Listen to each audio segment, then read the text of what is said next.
વાત કરવી છે સંપ્રદાય, સનાતન અને સંગ્રામ વિશે। સ્વામિનારાયણ સંપ્રદાયનું વધુ એક સાહિત્ય વિવાદનું કારણ બન્યું છે અને આ વખતે ગોપાળાનંદ સ્વામીની વાર્તામાં એક પુસ્તકમાં કરાયેલા ઉલ્લેખે સનાતનીઓને છંછેડ્યા છે। આ પુસ્તકમાં ભક્તને ટાંકતા ગોપાળાનંદ સ્વામીએ લખ્યું છે કે દ્વારકામાં હવે ભગવાન છે જ નહીં, ભગવાનના દર્શન કરવા હોય તો વડતાલ જવું જોઈએ। પુસ્તકમાં એવો પણ દાવો છે કે વડતાલમાં જ ભક્તોના તમામ મનોરથ પૂર્ણ થશે। પુસ્તકમાં વિવાદિત લખાણ સામે આવતા દ્વારકાના ગોગડી બ્રાહ્મણોમાં રોષ ફાટ્યો છે।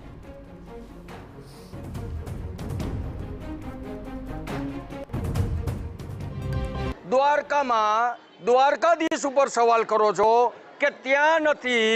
દ્વારકાધીશને તમારે દર્શન કરવા હોય તો તમારે વડતાલમાં આવવું પડે। આપણા દેશની અંદર શું હજી આક્રાંતાઓ ઓછા છે કે તમે આ પ્રકારની વાત યાત્રાળુઓ પર થોપો છો, જે દર્શનાર્થીઓ પર થોપો છો? આ બેવકૂફી વાતો જે છે આવી બધી ન કરાય। બીજી તરફ શંકરાચાર્ય સદાનંદ સરસ્વતીએ પણ આ વિવાદમાં ઝંપલાવ્યું છે।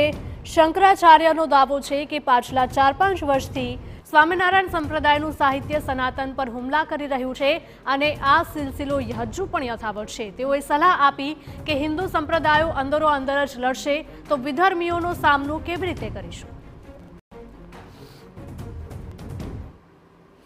स्वामीनारायण संप्रदाय वालों का अभी तक कभी भी सनातन धर्मावलंबियों ने ऐसा कोई काम नहीं किया कि उनके संप्रदाय पर कोई आक्षेप होता हो, लेकिन उन लोगों के द्वारा बार बार ऐसा किया जा रहा है और यह घटनाएं 4-5 साल से ही अधिक प्रारंभ हुई हैं।